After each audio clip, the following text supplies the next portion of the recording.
Everybody, welcome to Pre-Conciliar Radio. I'm your host, TLM Ryan, and with me are my two esteemed guests, the Catholic Esquire and Judge Abbate for this evening.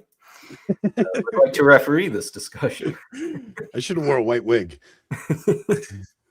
So we are going to discuss two main topics today. The first, which was originally planned, will be the Second Vatican Council and whether we should abolish it or simply ignore it. I actually think I agree with Catholic Esquire more than he thinks, and we will try to synthesize what traditionalists should do, have a chat about that, and then obviously what everybody is talking about, the SSPX, which I think they are putting their own theory out there into the world as to how we should respond to this crisis and the council.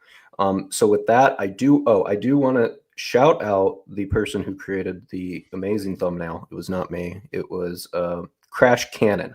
That's his YouTube channel. Check him out. He has great guests. Taylor Marshall, Anthony, Amber. Yeah. He's had a list of e-girls. He's co-ed. But yes, he does great thumbnail work. So thank you, sir, for that. Okay, with that, let's get into the topics. Your Honor, Abbate, you may decide where to take us first. I don't honestly, I wasn't even thinking this would be like an actual debate. I figured you guys would just discuss your two theories about it, and I'd like to hear from both of you because I'm always somebody that likes to lay back on the sidelines and watch how things get hashed out. I sat back and watched the whole Trad Inc. wars, and I thought those are pretty interesting. And I see both sides of the equation there. So, I personally, I think like the Vatican II conversation has kind of just, I guess, because I've been in it for so many years that I was just kind of a little sick of it. But I am interested to see if there's like a new crop of guys who want to get into it and hash it out. So. Yeah, I agree. I think there's a distinction between how people who are creating YouTube videos should handle the Second Vatican Council and maybe like your average everyday Catholic. I'll start with my position, which is more of a practical position. I agree with Esquire that if I could snap my fingers and just robber counsel that thing, I'm all for it. There have been robber councils before. Declare it, kind of like a software code. If you update the software patch, it doesn't work, rip it out, go back to the drawing board. Or maybe don't go back to the drawing board and let's just keep it the way it was because version Vatican I was working good. But I come at it from a practical standpoint, which is as an everyday Catholic, and as, Anthony touched on, as somebody who's making some videos, it may be getting tired. I don't think it should be expired initially. I think someone like Catholic Esquire who focuses on it a lot is great, and we still need people like that because everybody I know who's Catholic still asks me about the council. So when I say ignore it, I mean ignore it in practice, meaning they never abrogated the old rites. Those are way more efficacious. Continue to practice those until such a time as it is feasible that we could declare a robber council, or I know some people have, like Archbishop Schneider, have called for a red line of it, if you will, to edit it and get rid of some of the problematic aspects. What worries me about an editing strategy is that it's still so flowery and ambiguous. I think the modernists would still use it. But that's my take, roughly speaking. But I'd like to hear from Catholic Esquire because he's got great content out there about this. Yeah. So, yeah, and you can check out my official position on Substack. You can find me on Substack and the American Vendée Network on Substack. But basically, I just took the position that, look, this Vatican II stuff is not going to go away. We clearly know that from what Leo's doing. I mean, there isn't a week that goes by that you don't see something out of the Vatican where they're talking about Vatican II. So whether they're talking about synodality, whether they're talking about Traditionis Custodes, which is what, I mean, this is what SSPX, hello, the controversy today, right? We're talking about all of this goes back to Vatican II. That's what the modernists know. they rely on. That's what they go back to do what they're doing.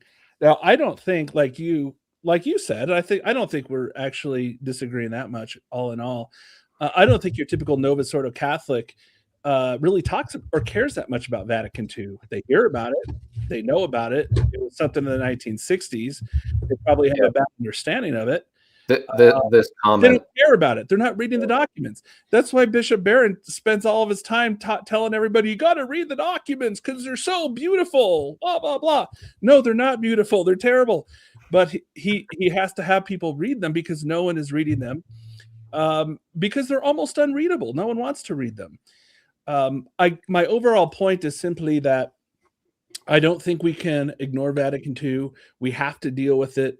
Obviously, none of us in this chat today are going to be the ones to abrogate it. It's going to have to be from the church. But we have to keep that as an issue. We have to keep that iron on the fire, because if we don't, everything that Vatican II taught and all this bad stuff in it, the poison is seeping into what everybody thinks and believes is Catholicism. And that's the part we cannot let happen. That's the part I think X doesn't want to let happen. And so that was my official position. I agree. And I think even non-traditionalists get a sense that something went wrong there. I want to read a text. I read this on Stephen Cox's channel, but it's, if nobody caught that, I think it's really worth mentioning. So the mother of my godson has a friend. They're all in this like all female Novus Ordo Bible study group. And I wait, an all-female Novus Ordo Bible right, study like is gotta be the most Vatican II thing. Anthony, that sounds like your dream. That's like your dream Wednesday evening. Gotta be the most tedious. Okay, we're gonna read a passage and let's see how it speaks to you. And what do you feel when you read this passage? That's literally what it is. Yeah, like she told me that, and like I just kind of clenched. But my friend is telling me, she's like, oh, there, she is. I know we're not supposed to say revert, Anthony. She was cradle Catholic who fell away and is now trying to take her faith seriously. Yeah, Jim, that's my convert boot camp. But anyways, my friend is, she and her husband and I every Tuesday we chat, and she's telling me that this group of women are actually very traditionally minded. Like they're giving a really hard, solid dogma on like uncomfortable topics, like birth control, so the doctrine that's coming out of this group is great. And what was funny is her best friend in this group started asking questions about the things you can't ask questions about. So they started talking. She sent this text to my friend. She said, I want to meet Ryan. I have so many questions. So when I started my journey, I feel like I was starting pretty fresh, and starting back up with reading the Bible gave me a whole different perspective of, well, everything. I can't say I knew/know much about the Pope and the deep structure of the Catholic faith. I never wanted to until now. And the past couple of months, one thing led to another, and it led me to Vatican II. And I actually had a conversation with AI to get answers. I felt like a huge veil was lifted. I always thought something was off about the church and the Catholic religion as a whole. And briefly, reading the changes, it hit me instantly. I have been wanting to go to Latin Mass ever since I started veiling at church. I have this huge pull to figure everything that has been removed. I couldn't believe that text, but I think so many people feel that way. And so, Esquire, to your point, yes, if you root cause analysis this, you could pay a secular atheist at KPMG $800 an hour and say, figure out what's going wrong with the Catholic Church. They're going to root cause analysis it, and they're going to say Vatican II. Yeah. Wait, can I ask Esquire? When was your awakening? Like, because you're a cradle Catholic, right? Yeah. Oh, yeah. Oh. So you grew up in the same thing I did. So, and we're similar ages. And I really wanted to have this conversation with you too, Anthony, because I kind of called out in my Substack post. I kind of called out TLM Ryan a little bit because I said, "Well, you don't really understand quite because you haven't experienced the Novus Ordo experience, especially back in the '80s and the '90s." Dude. And when you do that, it really colors how you look at Vatican II, because I cradle Catholic, so I might be a little older than both of you guys. I think you're 3 years older than me, right? You're 45, 46. No, yeah, I turned 49 this year, so okay, yeah, right. And so but I grew up in the 80s and 90s. It was all Novus Ordo. I went to Catholic school, but they were the most liberal. I went to, if you're familiar with Sisters of Loretto, they're like the male version, the Jesuit version for the females. And then I went to Jesuit high school. And then I managed to fall away from the faith because of that, ultimately. And then I came back. But even when I came back, I was still in the Novus Ordo milieu until about 2018. Me too. You and I run like the same parallel path. But before 2018, when I was in Novus Ordo, I was into Catholic Answers. I was an RCIA teacher. I went through RCIA myself earlier than that because I needed my confirmation, because no one thought that was important back in the 80s and 90s. I went. So I was a marriage prep teacher. I was the whole thing, man, all the way. I read I still have them. I have almost the entire Catholic Answers library in my closet right now. Lighthouse Catholic Media. All the Lighthouse Catholic Media. And I have all those little CDs, those DVD. Yeah, the CDs. All of it. And I read it. I mean, and that's why they were comfortable with having me teach RCIA. Because I knew all of this stuff. This is like listening to my parents talk about Cheers. Listen to me. No, Ron, you don't understand. You don't understand, man. I could tell you horror stories back in you want to talk about the 80s and 90s. I went to Catholic school, never had to go to mass as a kid. It's unbelievable. And so I was introduced to the traditional Latin Mass by a diocesan priest who was interested at the time. Also Father David Nix was a big influence on me because he and I go back a ways, including back to the same high school. Yeah. So he kind of encouraged me to check out the traditional Latin Mass. I did, and I started getting interested in it. Taylor Marshall is completely right. After you go to Novus Ordo your whole life, you really kind of need to go to TLM about 4 times before you get it. It took me about 4 times. And after that, I was kind of hooked, and then started going to FSSP. And so I'm very lucky. I have diocesan parishes near me. I have FSSP and I have SSPX all within 30 minutes of my house. So I was awesome. I'm very spoiled, and I got to experience all of it. And so from the most liberal Catholic parishes I've been to, ones where they have like a circular Protestant building where everybody sits in a circle around each other, and you're literally looking at people on an incline. It's like an amphitheater. Church in the round is the craziest thing ever. Amphitheater style. Yeah. So you're inclined, and they didn't even have the tabernacle in the room. They had to go outside. I've been to that. All the way from that up to the SSPX. And that transition took from about 2018. By 2020 and COVID, that's when everything hit. And I got into a fight with the lady, the boomer RCIA religious ed teacher over at the Novus Ordo parish, over baptisms, because they weren't going to do baptisms after I spent 9 months teaching these people in RCIA in COVID. And I said, that's it. I'm out. I'm only now going to FSSP from here on out. And if needed, I can tell you the story about why I started going to the SSPX after that. But it is interesting how, like, all of us are still recent to tradition, though, right? And it's like when you even think about the idea of church in the round, where the seats are like elevated as you go up, like it's an amphitheater. Like, you think about how distorted that theology even is, right? Like the reason the altar is higher than every other point in the mass is because the highest point is the point of worship. So when you start putting people in those churches where the seating is higher than the altar, you're worshiping people at that point. Like, it really is a theological issue that you have to contend with. That's great. I never thought of that before. Actually, you're absolutely right about that.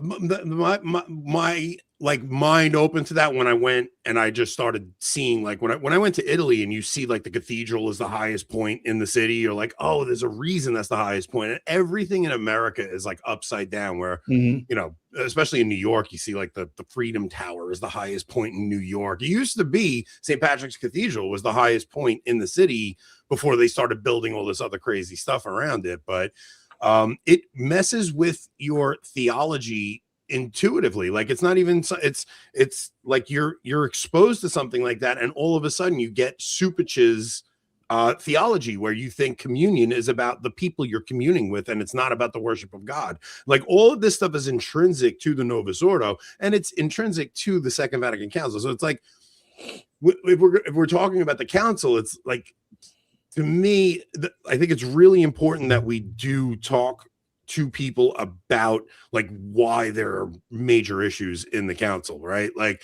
this, man, for me, it was Nostra Aetate, like that.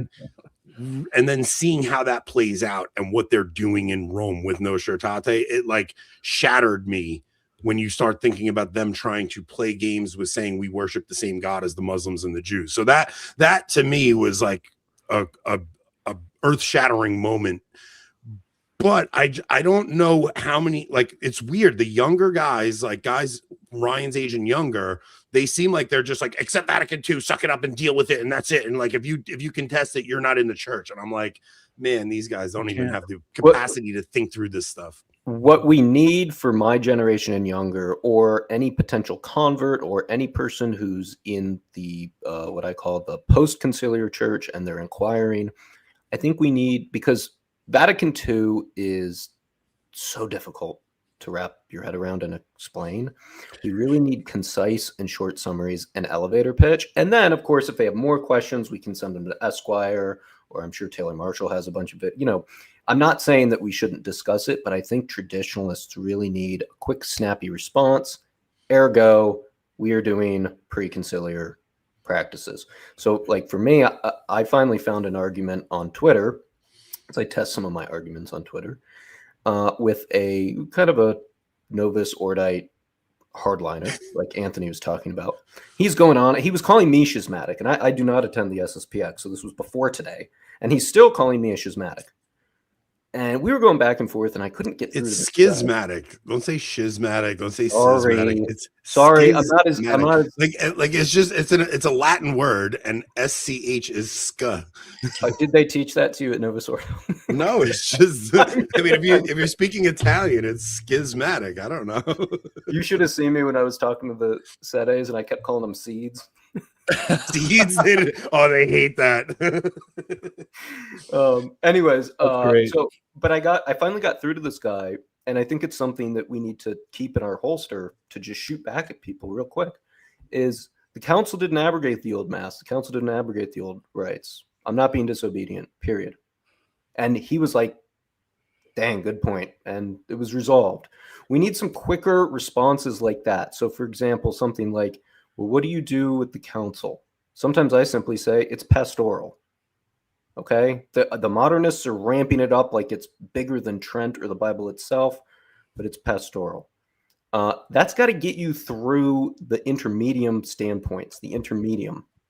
Okay? Because when I talk to people, I don't find it efficacious at all to say it's a robber council, we've got to abolish it. But I come off unhinged. It creates doubt, I think, in a lot of people's minds. So I think we need like a stepping stone approach to this. No, I think what, like, okay, so if you look back to the time where Catholic Esquire and I are talking about, like, there was a time where even guys like Taylor Marshall and guys you would consider like super traditional, we would be like, well, if you worded it this way, you can technically say it's orthodox, you know, like, because we would do that. We would say it was the spirit of the council that went wrong, but not the council itself. If you read the documents are orthodox. But like, it's I'm not arguing for that, by the way. That's not. Well, it's funny because, like, I guess technically you could word it in, like, you could say, well, if you kind of mean it this way, it's not completely heretical. But man, what they're doing in some of these documents, it's like, Ryan, you know what it is? Like, you're so recent to this, like Esquire will remember this. Like in 2017, 2018, when this McCarrick stuff breaks, like we went through all this stuff. Like this was like, oh, the weaponized ambiguity. And like, we kind of went through these conversations, and it was like, man, I didn't realize all this stuff was in there. And, you know, they're saying this about Islam, and they're saying, so it's interesting to me because there really is a new crop of Catholics that came in and who converted later than I did, who are not actually sick of these conversations. I just might be, because I did it for 8 years leading up to now. I enjoy talking about it if people want to, because I find it, I mean, it is probably the biggest crisis in the church ever. At least top 3. It's very mysterious. It's I always tell people who don't like people who've been born and raised in the Novus Ordo that have questions for me. They think like, oh, this is the way it was from 33 AD till today. I tell them, I'm like, if you really want to get an idea of what this council was, go watch the movie Oblivion with Tom Cruise. Excellent movie. I can't tell you why, because there's a hook, there's a twist in it that if I told you, it would just ruin the whole thing. Excellent, like post-apocalyptic sci-fi movie. Morgan Freeman's in it. He's a clone. I'll ruin it for you guys. What? There that went. But the whole point is, There that went. he's not allowed. He's not allowed to go past the radiation zone. And as soon as he does, he starts realizing he's been lied to his entire life. Like everything is wrong. Everything is opposite land. I guess it's kind of like Truman Show, but it's way creepier. So Vatican II has that pull in that it's a very creepy and mysterious, like what happened. So I don't mind discussing it, so long as progress doesn't get stalled. And it's also new for you. Like it is kind of new for you. So it's a very different thing for me, where I'm like, oh my goodness, I've had this conversation 800 times. Right. Like Rob was like, this seems like the most boring conversation ever. But I'm like, there's there's fresh ears to this. And I kind of want to talk about like the I want to get back into the conversation because I still find it interesting, but I don't know. There's a lot of guys who've been through this a million times. Look, here's what they say about Vatican II in our CIA class, okay? I know because I listened to it. What happens is you have the religious ed teachers, they get in there and they say, and they're usually older generation, and they get in there and they say Vatican II updated the church. And I remember the lady who ran our RCIA program even told everybody, and she would do it every year. She'd tell the same story. I remember before Vatican II, and I had so much Catholic guilt. All they talked about was Catholic guilt, and I had so much Catholic guilt. But then thank the Lord for Vatican II, because after that, we could look at God like our father and our daddy. And that's how I like to think about these people. And God the Father as a daddy. And he doesn't condemn us. He's not angry with us. He's merciful and forgives us. And the council changed that.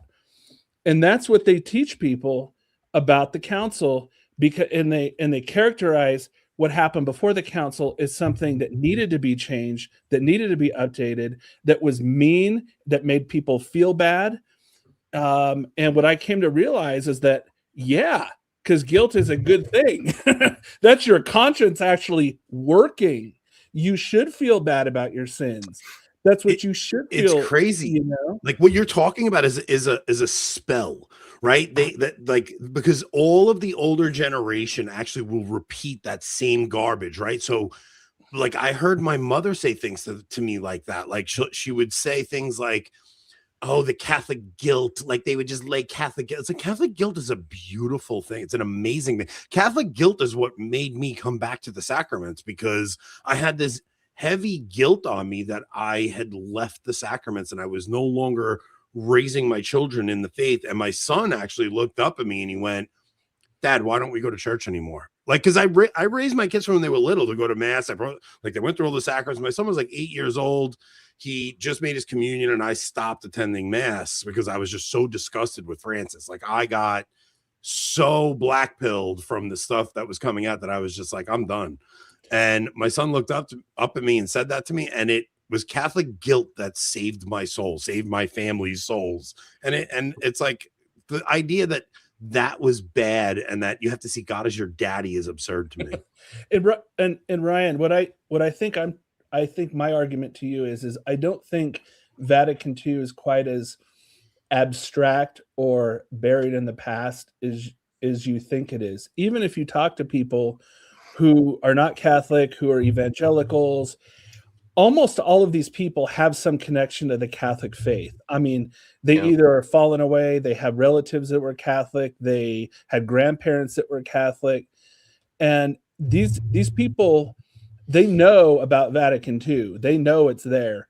And I think a lot of these people have in the back of their mind, well, how does this play into it? Even if they're not asking it, because especially the ones who are on top of things, if you start talking to the Protestant apologists and stuff like that, they're very good also about picking up on this because they sense, oh, there's contradiction here.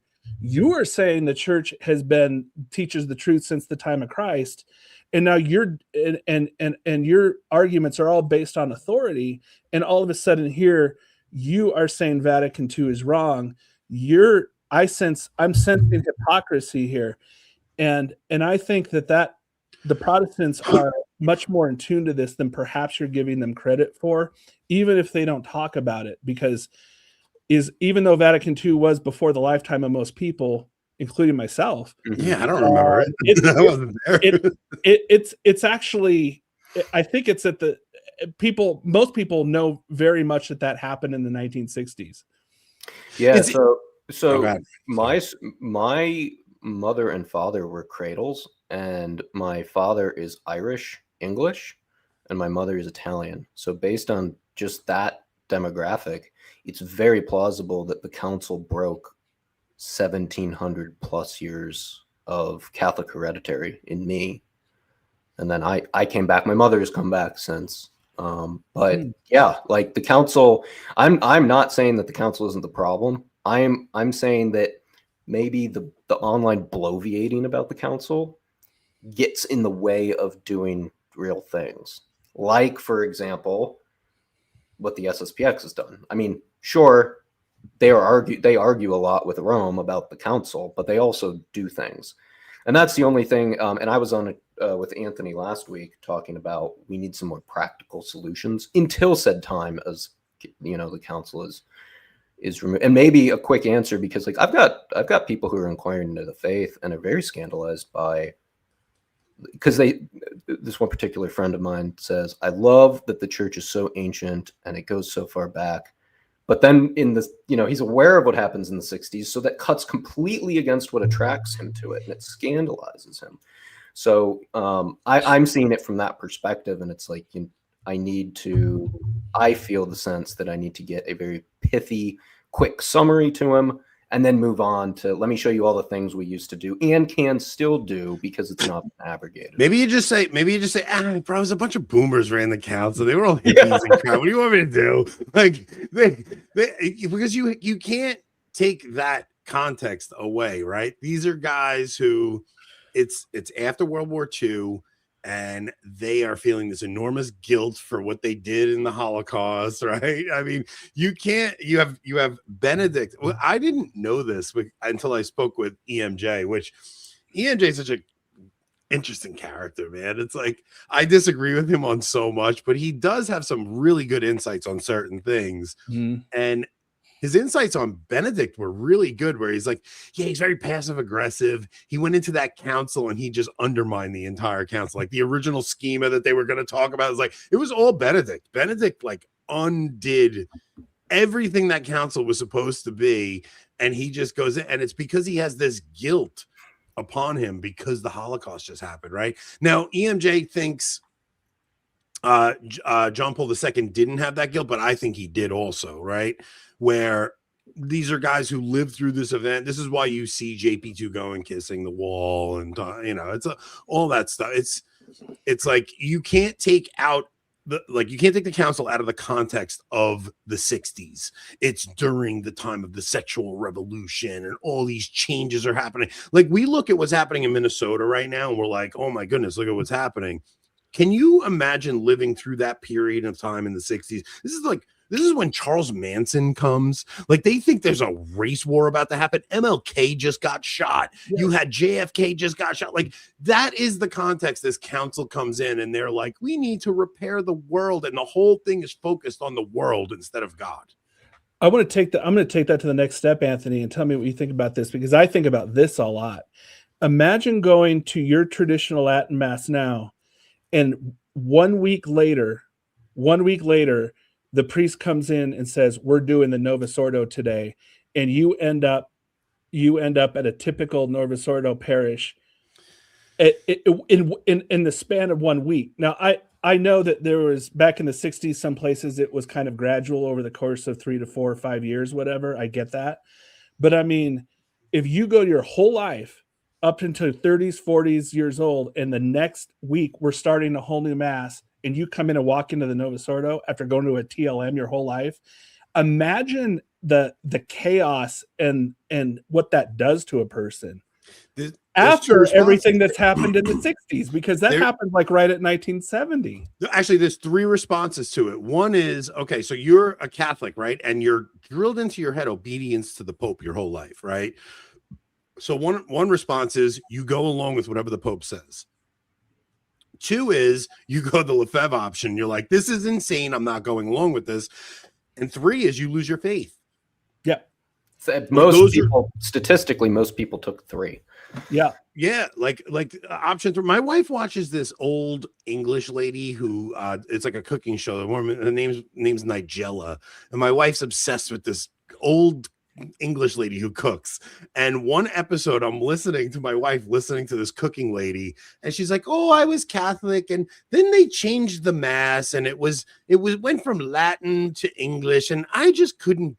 They just took my Mass away, and I just stopped attending. I just could. This woman lost her faith because they changed the liturgy, and it's just some old lady cooking show. And I'm just like, I'm listening to my wife listening to this lady cooking and talking about the Latin Mass. I was beside myself. Ryan, I'm going to give you an example, just to give you another example of this. So my grandfather, an Italian guy, born in 1915.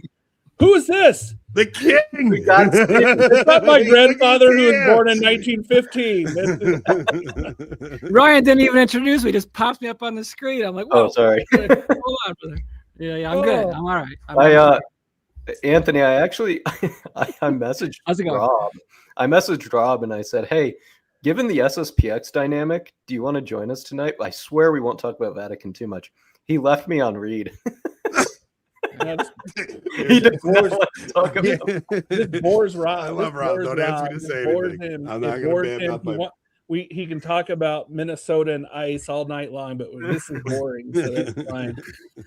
But I was going to tell you a story, Ryan, and Anthony too. I had my Italian grandfather. When I was going to Mass, I'd go to Mass with my grandparents in the 80s, and by that point, it was all the old altar, the reredos, everything was torn down. It was a big green felt thing behind the table altar. And my grandfather, when he'd go up and receive communion, and Anthony, you might be familiar with this. We called them line hoppers in Novus Ordo. And there were the people who refused to get Holy Communion from the Eucharistic ministers. I mean, I do. So they would go to the priest, but in order to do that, because of the logistics, you had to hop the line to get to the other side to go in there. Oh, thank you. I'm sorry, your lovely wife brought you a new drink, didn't she? Yeah. That is a good woman you got right there, brother. The Novus Ordo women, they don't. Mine brought down my Zen for me. So you would be a line hopper, and you would go to avoid the lay Eucharistic minister, and you'd have to go in the other line. Well, my grandfather used to do that, and he also used to receive only communion on the tongue, where everybody else is in the hand. And as a kid in the 80s, I was like 10 years old. I'm like, I noticed that, like I observed that, and I asked him one time, why do you do that? And he just says, oh, I just prefer that. And none of this stuff ever made any sense to me until like 20, 30 years later. And now I wish so much I could go back and talk to him, because I can only imagine how that must have affected them to have that mass change and for all these things to change. And you just see these people trying to hold on to whatever was left. And I think you're right, Ryan. The answer was they didn't know any better. They just did what they were told because the priest told them to do it. This is what the Pope says. This is what the priest says. We just have to do it. What else am I supposed to do? Even though nobody liked it and they didn't have the internet to go on and post on X and social media and Facebook, they had no idea. No one knew about the underground mass that Michael Matt was doing in his basement that he's so proud of. Most of us were like, hey, we're trying to figure this out, man. What are we supposed to do? Nobody knew about the traditional movement. I didn't know about it until 2018. We got to let Stephen talk because he just jumped on it. He hasn't said a word yet. But Esquire, before I do, I'm sorry, Stephen. Just my dad is like the most conservative political guy you'll ever talk to, and I try to talk to him about this stuff, and I'm like, Dad, how can you be a conservative on this and be so liberal in your religion, man? I'm like, it makes no sense to me. Like, don't you understand the liberals are the ones that did all this to the Catholic faith? Like, but Stephen, welcome, brother. I'm sorry, we're all talking. Yeah, no, it's good. I jumped right in. That's all right. I'm not an experienced host, but it's I saw Anthony. Not easy, is it? Everyone's angry at you. Everyone in the comments thinks you're being weak. You gotta try to manage the conversation. I mean, it's bedlam, you know.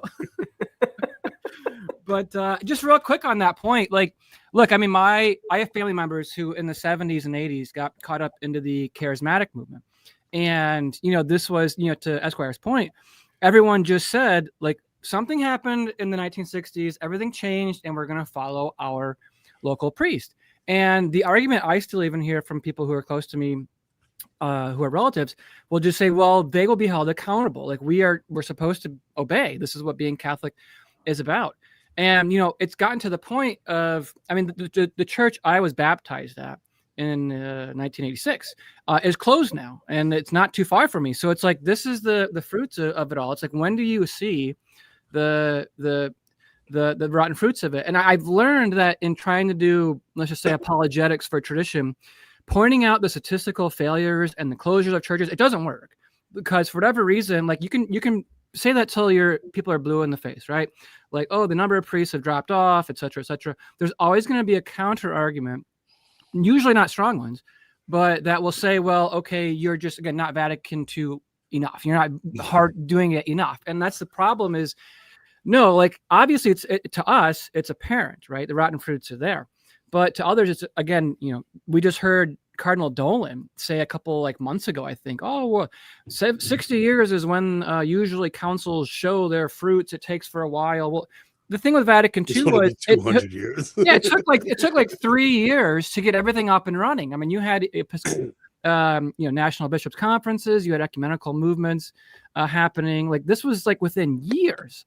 It took Trent to implement its generic reforms over a long time because, well, they didn't have technology, they didn't have the fast means of communication. So I just disdain those arguments, but just something that popped into my mind. Did you ever hear Bishop Williamson talk about the problem, the dilemma that Catholics faced after the council was between obedience and truth? And he's like, all right, well, do I have like 80% obedience and 20% truth? Or not? Like, it's a really amazing talk. It wasn't a talk. It was just like somebody asked him a question and he kind of went off on this, just talking about like the dilemma that Catholics have faced since the council is like how much truth versus how much obedience, because you're put in this predicament and all you're told about is the stories of the saints, like someone like Padre Pio, who was lambasted by the hierarchy, but he stayed obedient until the end. And it's like, but it's at a certain point you have to say to yourself, like, how much obedience do I have to weigh again? Like, these things shouldn't be in opposition to one another. They should go, it should be, I'm obedient to the truth. Just real quick on that. I mean, I knew Bishop Williamson somewhat personally in the last 8 years of his life, and I'm actually going to have on a resistance priest on my show on Wednesday.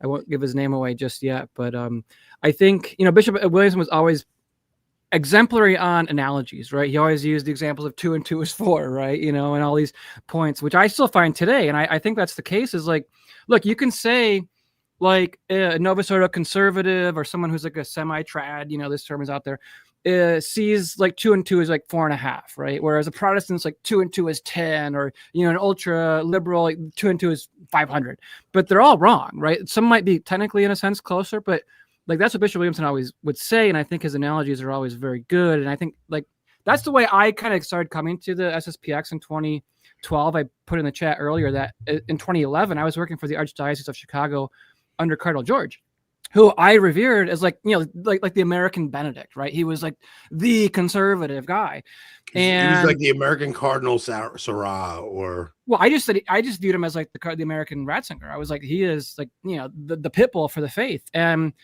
obviously I disagree with a lot of things on what he said now, obviously, because he was supportive of the council. But regardless, a year later, I was attending SSPX 2012 when the guy I was living with at the time was a friend of mine from college, and we just started literally watching Bishop Williamson videos on Freemasonry on the YouTube. They're still online. You can watch these things. And I'm like, who is this priest? Like, is this legitimate? Like, this is crazy. And within like a year, I was like, I'm hooked. Like, that makes sense to me, So anyway, God bless Williamson on his 1 year anniversary. Well, that's the great thing about the SSPX, and obviously today the big news is SSPX was happening there. But the one thing the SSPX and Archbishop Lefebvre did, I think, one of the greatest contributions that they've done is they defined the problem. They defined what the crisis in the church is. The crisis in the church is the divorce between authority and doctrine. And that's the problem. And they recognize that and defined it. And you're right, like how you deal with that, like, okay, we know that there's apparently some people here that have apparent apostolic authority that are teaching obvious heresy. How do you deal with that in a Catholic context? It is a crisis, and it is something new that we really haven't had to deal with that much over the course of 2,000 years. I think the Arian crisis was probably one example where we have had to deal with that, but it's huge. And what the SSPX and Archbishop Lefebvre did, just by defining the issue, and Ryan, you're a lawyer, what good is going to a trial? What good is litigation if you can't define the issue? If you have to define the issue before you can do anything else. That's what the SSPX and Archbishop Lefebvre did. And when you argue with people online, a lot of times you realize right away they don't get what the issue is in the first place. And if you don't get that, you're not going to get anywhere with them. Like my timeline all day. Yeah, on that, we're at the 42-minute mark. Let's shift to the SSPX. How do we have 42 minutes? Because I got the two Gen Xers in We're here. going 3 hours tonight, boys. We're going all in. I got no work tomorrow. I'll stay up all night with you guys. I don't care. Just give him a Modelo. He'll be good for a couple. Oh, no. Wait, can I just tell you guys what I'm drinking? Yes. You're going to die. I'm drinking, it's 10% alcohol in this beer. Oh, yeah. We got to go on longer. We got to go on.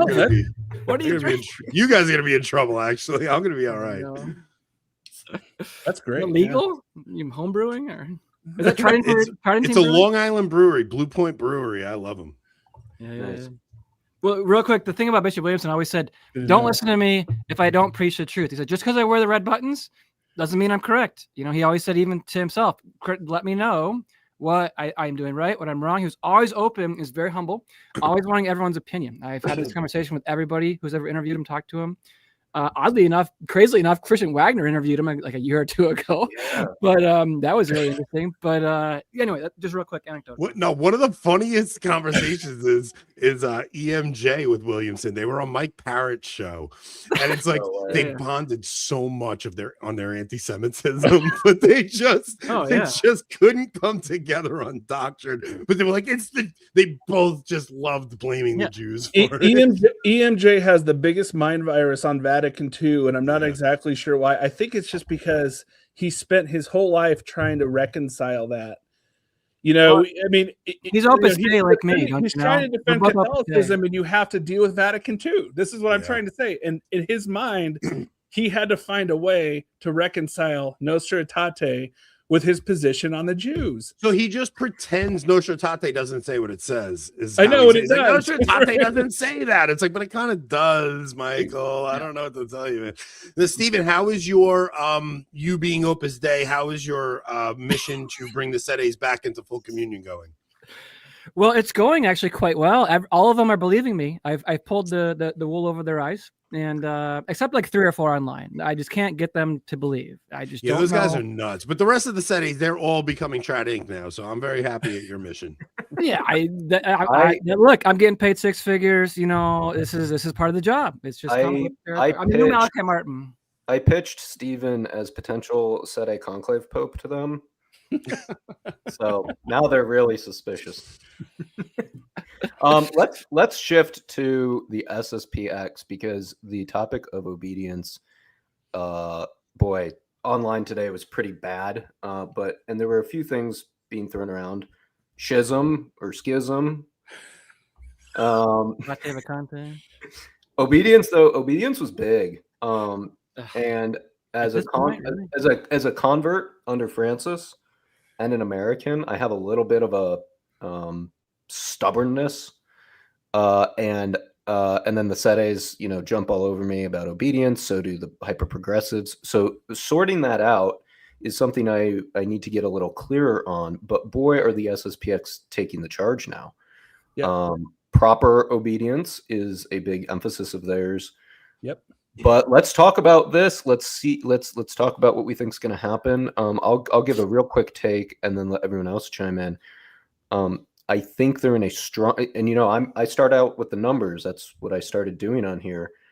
The SSPX, I'm preparing a show on them and their numbers. In 1988, when they did their consecration, their first time, they had 200 priests. Okay, so they had about 50 seminarians to start when Pope Paul VI told Lefebvre, because he was ordaining priests, his faculties were suspended. Lefebvre then tells Pope Paul, yes, my faculties to say the Novus Ordo had been suspended, and he just keeps going on, which I thought was such a badass quote. It reminded me a lot of Joan of Arc and some of her zingers. I think we've got 2 French saints there that did die excommunicated. But anyways, numbers-wise, he had 200 priests then. The excommunications come down, okay? There's a slight splinter because some go to the FSSP. I know Esquire's got some opinions. But they continue to grow, and now they are at 730 plus priests after that. And it's not like those extra priests joined when the excommunications were lifted. The excommunications did not work in terms of their movement.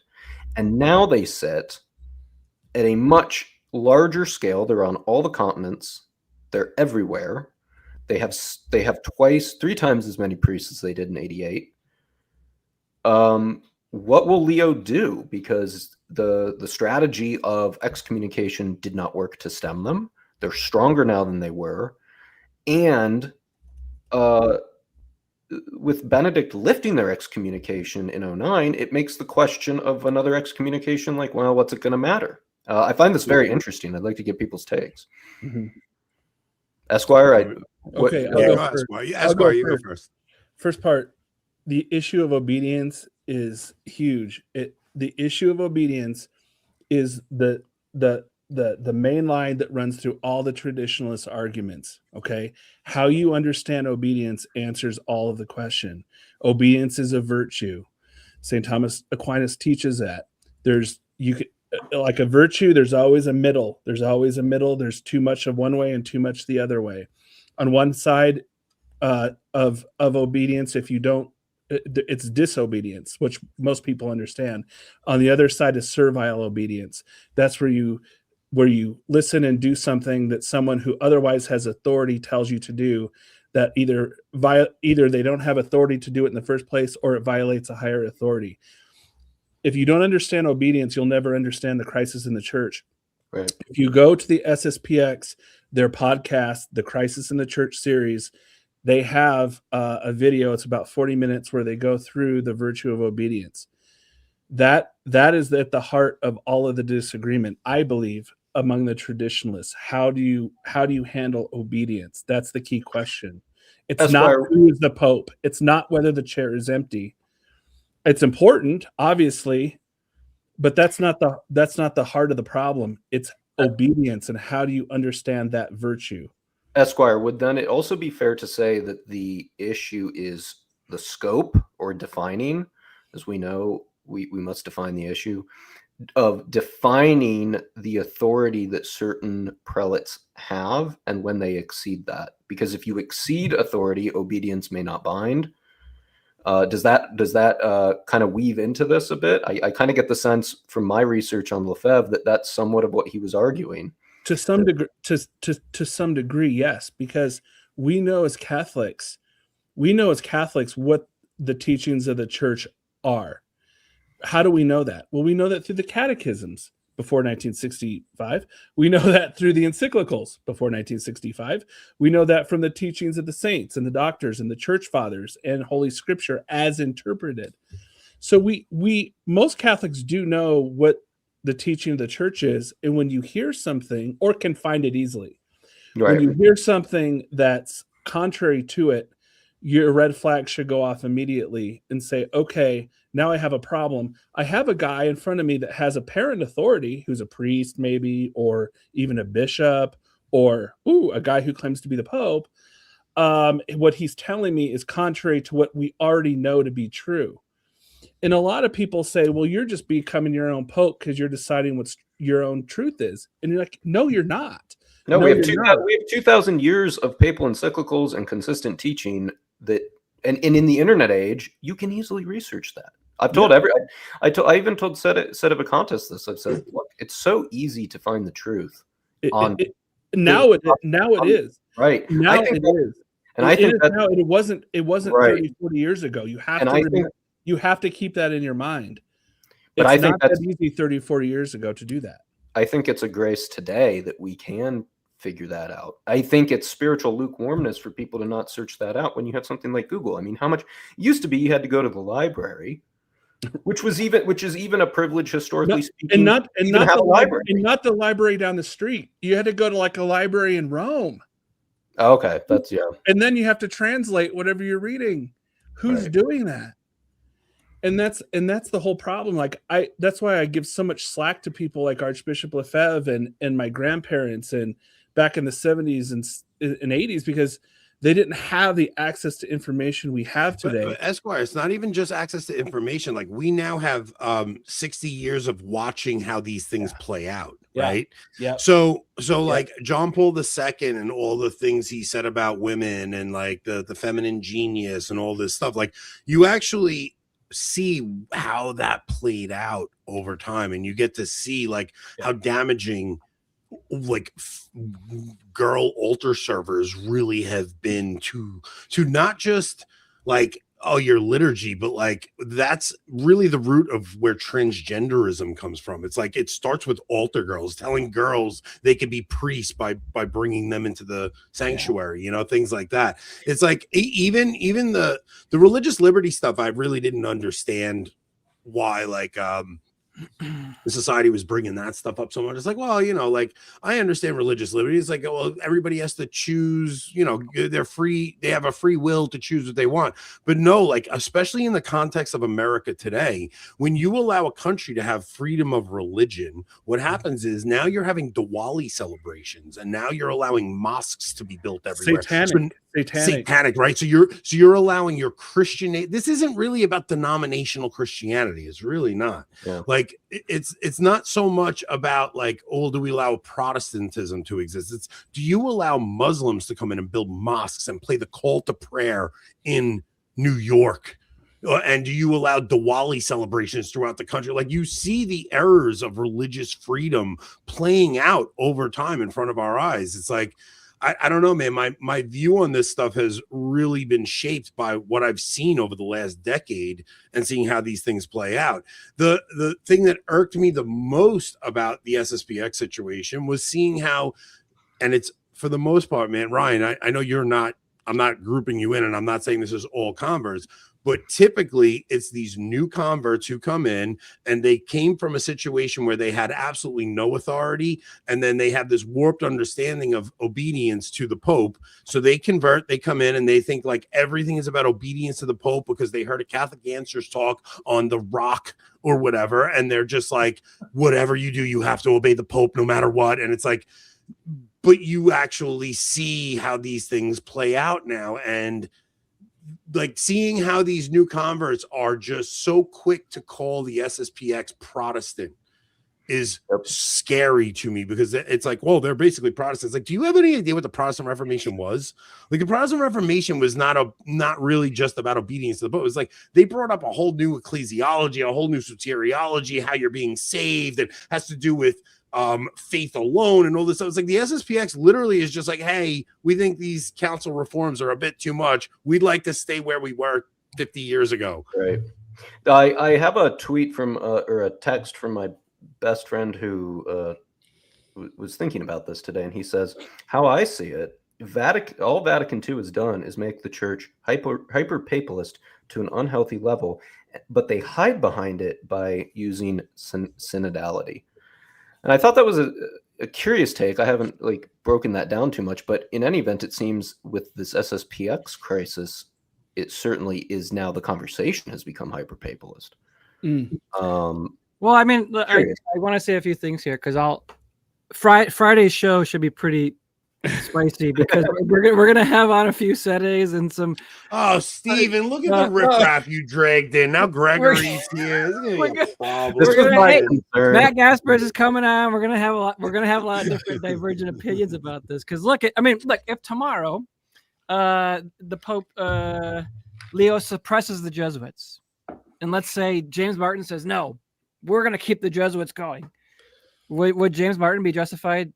And the Jesuits, in order, who's the superior general, like Sosa or something down there in whatever he's at, so that's, I understand, like that is a part of this argument that needs to be hashed out, is what is the actual teaching when it comes to jurisdiction and papal authority and suppressing orders, etc. So that's like a sliver of this. I just, what I find right now a bit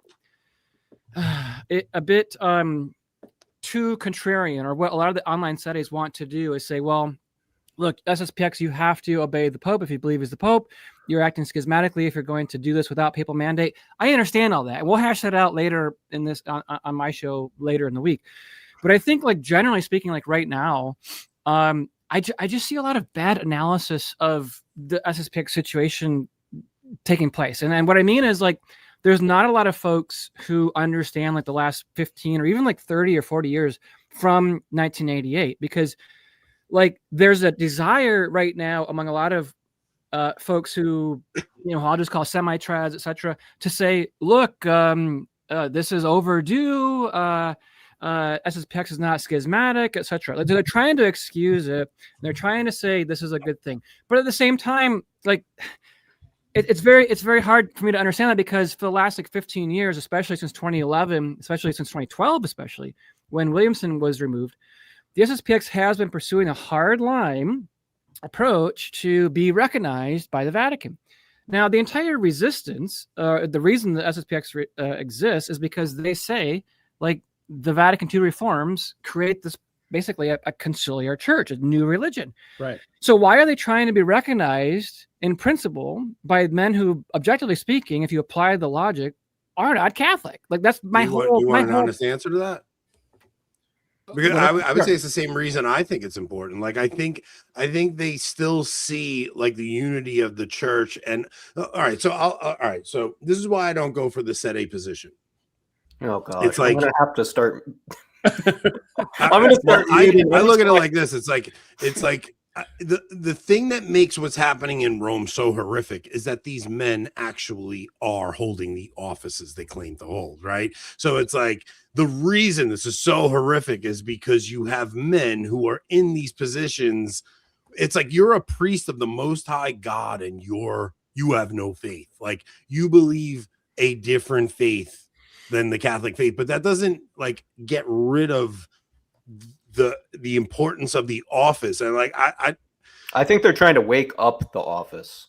Stephen. I think that's what they're trying. They're Well, trying. look, I mean, look, you got to look if you want to be a commentator on some of this stuff, you got to really understand Lefebvre's most mature thought. And I've long argued, and this is just out there, from 88 to 91, after the consecrations, Lefebvre sternly advised against entering into and making it a practical accord with the modernists in Rome. And although Lefebvre obviously didn't ever come out publicly and state, I'm a sedevacantist, etc., his arguments largely imply that we cannot collaborate to that degree. Because again, if you go back to like Dom Gerard, he was a French, I forget what he was. Dom Gerard, he was a Le Bourreau monk, and he made a deal with Rome instead of going the Lefebvre route, right? And they denounced him, and they issued a statement saying we are happy to be excommunicated from this church. And even Father Schmidberger, who just last month, Father Pagliarani was at an event in Germany where it seems this sort of decision was ultimately made, saying that we cannot strike an accord. So that's like the issue is the Lefebvrist line. His most mature thought was, we go our own way. We don't seek the siren song of legality, and we don't worry about it. And this is why SSPX is so muddied, because for the last 12 years, it has pursued that under Fillet, and it's alienated so many what are now SSPX resistance priests and Bishop Williamson. And it's like, okay, well, at what point then do you just try to, reach into this conciliar monstrosity and be a side chapel in this institution? That's like the whole argument. But Stephen, I'm going to push back against you on this because, and I came to this game late. I think you were around probably in 2012. I came here, I go to SSPX in full disclosure right now. But the pushback is, and I love Bishop Williamson. I do. I get his concern, and I don't think he was wrong with his concern about compromising with Rome on these issues that were the topic of the problems back in 1988. I get all that. But at the end of the day, they never did compromise with Rome. They never did cut a deal. This is why we're here today. If they had cut a deal, we wouldn't be here. Now, did Francis grant them whatever without having to give up anything? As far as I know, yeah. But who's going to say, like, well, the Rome's going to give you this and you don't have to give up anything in exchange? What are you going to do? Get up and say, no, we don't want that? Williamson was not sedevacantist, so even if Lefebvre was inferring, Williamson was not, nor is, to my knowledge, the resistance. But you would know better than that. I think, like... Well, I'll respond to that in a minute, but yeah, go ahead. But to Anthony's point, I mean, why are they still engaging with these people? I really do think the analogy, I think Anthony Stein used the analogy today. If you didn't see his show on this, it was good. Is that the SSPX has often used the analogy of a drunken father that is still your father, and you want to, you're not going to obey. You want to see your father get better. The drunken orders. It does not necessarily follow that, and this is what the SSP, to Esquire's point about defining the issue, and why are they doing all of these unprecedented actions?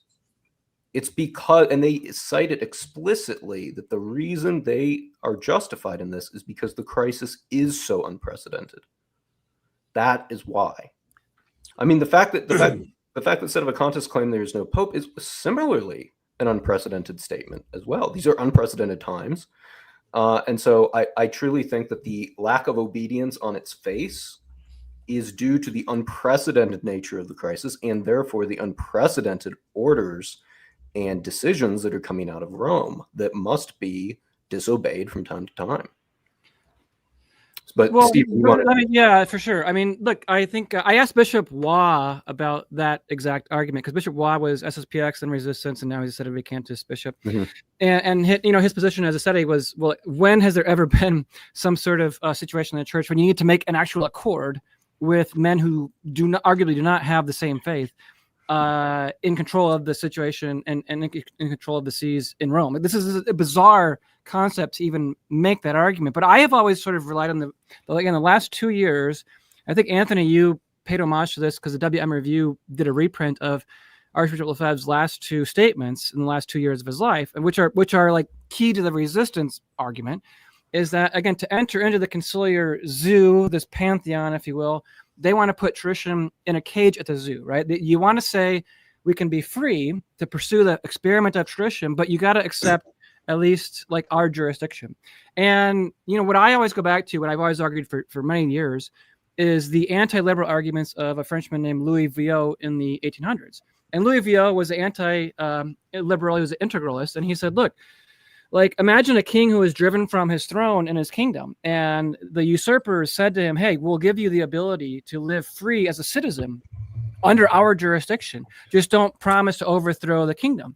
And that's my view, is like, if the SSPX purports to be the defender of tradition, and if it does possess that great pearl, which, again, uses this sort of language, then why are they accepting jurisdiction? I see what you're doing. You see the settings in the chat, and I see what you're Anthony, doing. real Steven. quick, actually, you see the settings in the chat. I see what you're doing. Actually, I've been this nonsense because the settings jumped. I don't care what Duke has to say.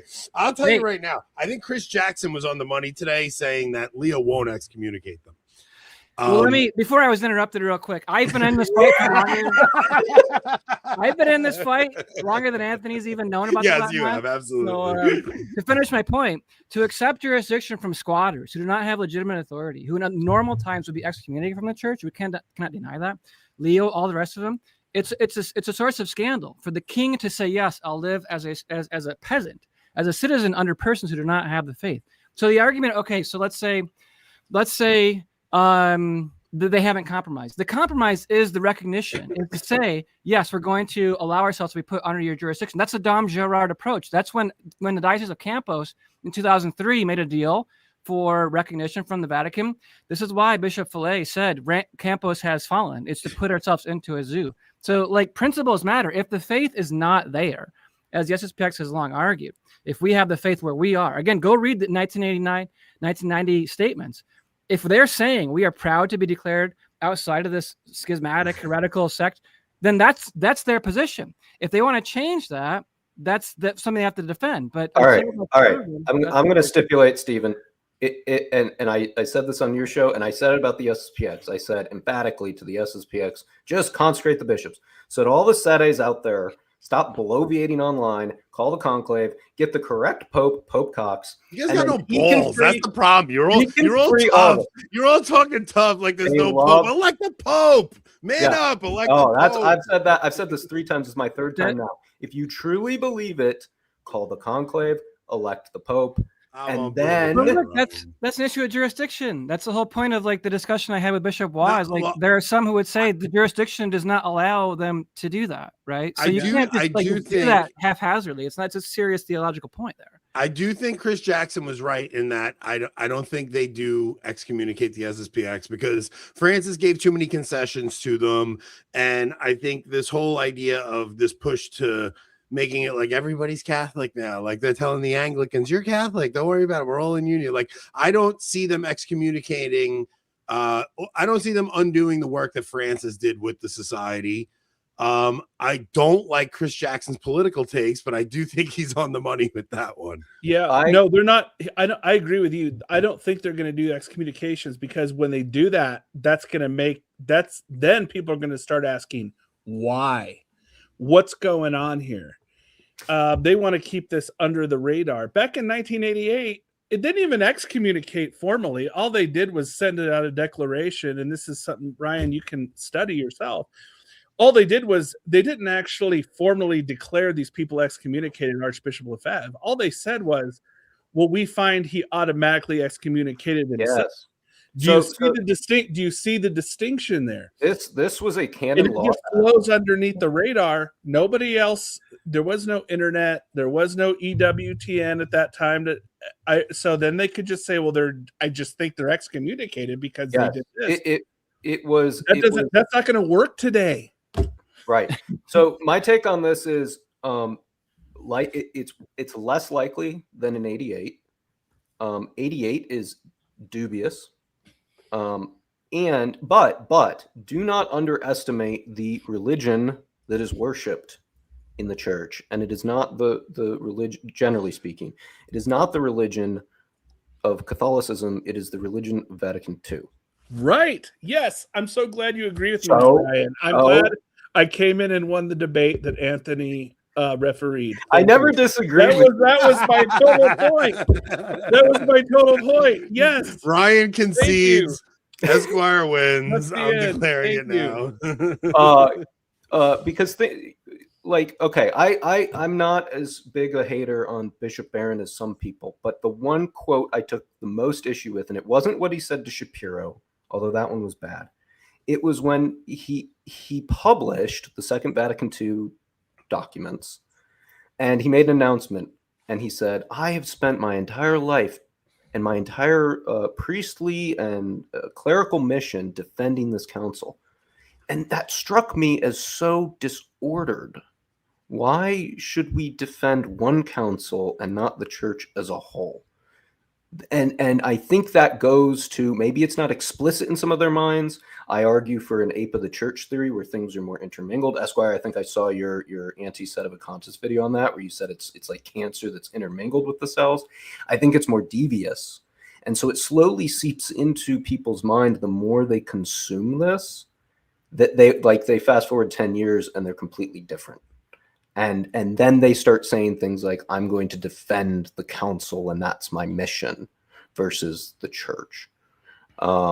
That's all I'll say on that. No, but it's because look, it's because there is so much contention around this council, and there are so many there's so many people like us bringing these things, that these men, especially when you had a guy like Lefebvre come out, like Lefebvre was the villain for me growing up. Like there were years and years where Lefebvre was the villain, and then all of a sudden you have this new perspective because you're looking back on things in hindsight. But at the time, Lefebvre was a legit villain, and he was the schismatic bishop who was trying to lead his own church. Like, I just view the SSPX as such a different light now. And even what they're doing now, it's like, if they don't consecrate bishops, they're in deep trouble. They're in deep trouble. Like they're done. It's like they'll just fall under the jurisdiction of the church, and the church will just snuff them out or something. Like, it'll just take a little time, and they actually do need bishops. So they're putting their foot down and they're saying, hey, we're doing this. And now Fillet is going to have a meeting with Leo before this happens. And he, he might be playing a bluff. Who knows how it's going to play out? Like, dude, I'm a high school dropout and I'm in here commenting. I'm not. On this. I know anything. You know what I mean? Yeah, but Steven, like what do we know? What do you? What do we know? Ryan, it's like, I'm going to give it a little lawyer reference. Ryan will totally get. Sometimes you just have to file the lawsuit before you can settle the case. You clearly litigate way too much. I mean, this is the other thing. Like, but you have to file it, because otherwise, if you don't get the trial on the calendar, for this issue is July 1st, then you're not going to get them to the table. And this might be what they're looking for, to be quite honest. But I do think this is their effort to actually get an approval, because they have been having these talks not only since the Francis time, but especially since Leo. And Catholic Herald did a good report on this, and to explain that's been happening, especially under Leo. And I think they see there's an impasse, and so they want to force the issue. And I think the SSPX has long said, we are going to try that's the only appropriate comment I can put on this guy. He's going to have a foot attack in the chat. They've wanted to long try to replicate Lefebvre's approach, right? Because they would say, at least the SSPX of Bishop Fillet, is we're going to reach out to the Vatican to see if they can give approval, etc. But again, like, the other argument is, well, the Lefebvre laid down certain principles. He said, look, to try to reach out again, like, it's like playing a fool's errand. And I think they're just going to keep getting strung along. And it's just like, this is the fact. Like, I don't know if you need to like wise up to like what the critical remarks on the SSPX are, but there's a whole group of people who've been alienated by its leadership for over like 15 years, and like hundreds of priests who've left because of the closeness that it's gotten to the Vatican. Like, this is not like an unserious matter. Like, there's a lot of priests who are. Can I ask this? All right, I want to hear all three of your answers to this. Can a non-Catholic be Pope? No. I was told by a sedevacantist, yes, he just has to pretend. I don't know, man. Steven, what do you think? Can a non-Catholic be Pope? What am I, a high school dropout? I mean, no. I mean, you think no? Ryan, you think no? It's not think. It's a matter of theological fact. How can it happen? I think a non-Catholic can be Pope. I think many non-Catholics have been Pope. Thug, calm down. I can just see the chat. I think many non-Catholics have been I think Name there one. have been many popes Name who one. do not believe the Catholic faith. Mario Dirksen just fell off his chair, but that's I just do. Like, I don't think Like who? I think the office is the office, and if somebody gets elected to it, they're in the office. Like, I don't see why somebody name one. Probably some of the Borgia, if you had to. Yeah, I'm not really They think there haven't been. deny the faith. This is something like that Sedes hold up as like the trump card. Like, I see Thuk in there. He's like, oh, it's like, dude, obviously throughout history there have been like men who, like, especially you go to the pornocracy, like some of those men have like literally worship Satan, and they go in and they hold the office of the papacy. Like, it's a very big possibility that a non-Catholic can be pope. It doesn't matter. It's irrelevant. The office is the office. It doesn't matter. So if we nominated a Protestant, I mean that's like what you're saying. Like, they would be legitimately. I think even if you nominate a Protestant, that the Holy Spirit will protect the church from serious error being binded to the faithful. But the faithful are being bound by faith. I mean, bound by all these errors. I mean, you have all these encyclicals, etc., that are saying all these sorts of radical things. I mean, but what is it binding you to? I have a question here. It's just something I've been thinking about. The option that this is the last thing I'm going to say about Sedes, because we love you, Stephen, but I've got to shift this because I'm just. I want to talk practically about the SSPX after this, but yeah, that's fine. Could it be possible that when these encyclicals and other statement, various different things that come out of the church saying like a pope cannot X, a pope cannot, the Sedes seem to interpret that, and Esquire, you may appreciate this because you have to ask yourself, how do you interpret this? A contract may be read by a million different ways depending who's reading it.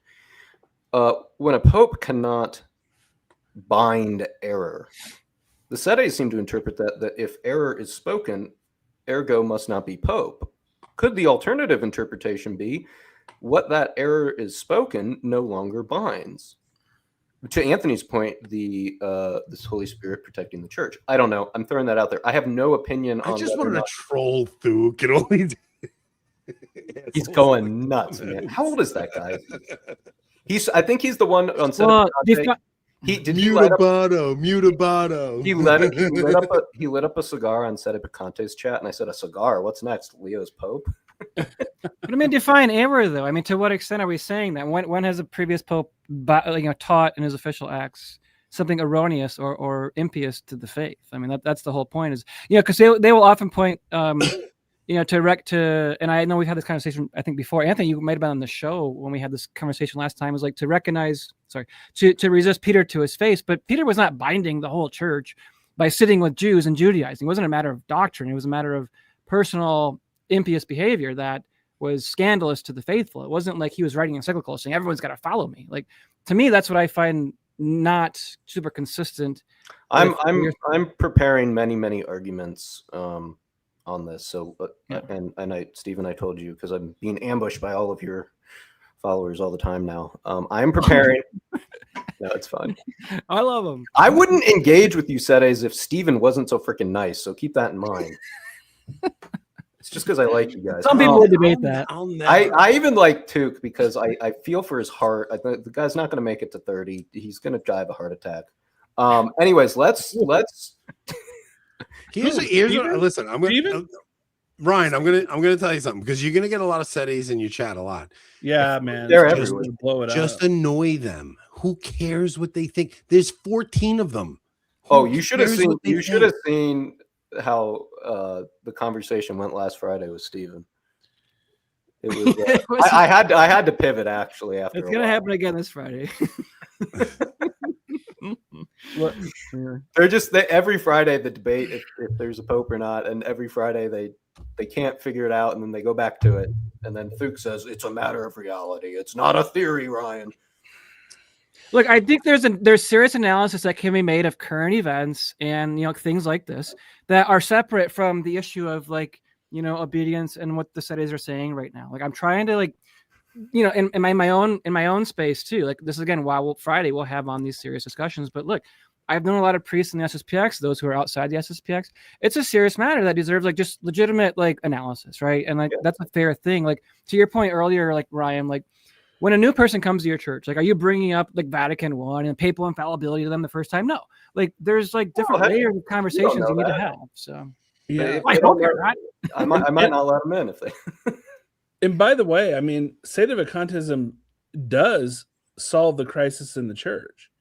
I mean, if you like, it's absolutely true, because if the crisis in the gives church, an answer to like it gives an answer to why things are so chaotic. It does give an answer. It gives an answer to why things are so chaotic. It does not solve how things get resolved. Well, no, it does. No, I think that's my issue with sedevacantism. It solves the intellectual problem, because if the problem is the divorce between someone with apparent apostolic authority and the faith doctrine, if the person who claims to have apostolic authority doesn't actually have it in reality, then that explains it's too easy of an answer. The problem is you still have to prove.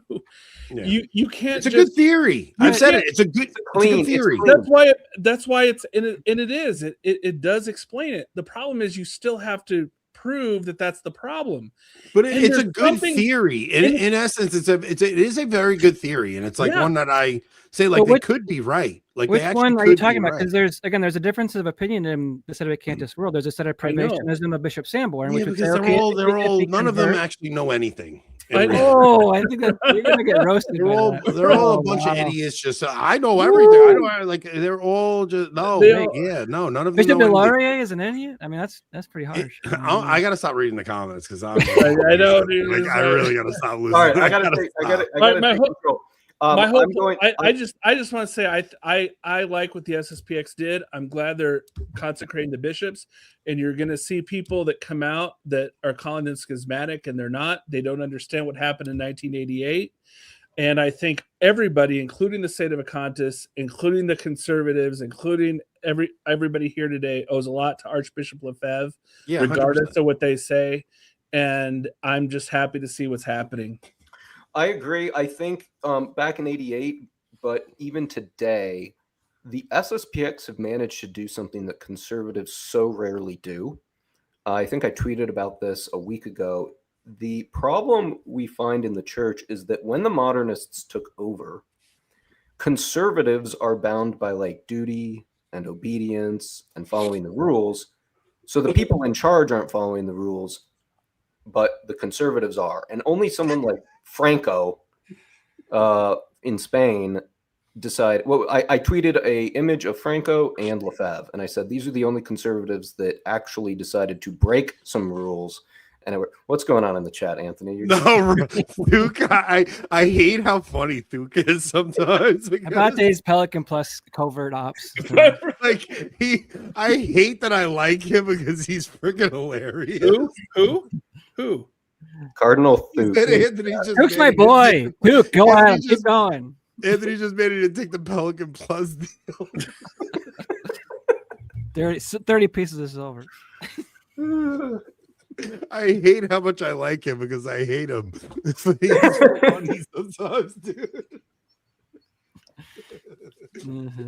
But I'm sorry, I didn't mean to derail everything. So what Lefebvre has done is play the modernists at their own game.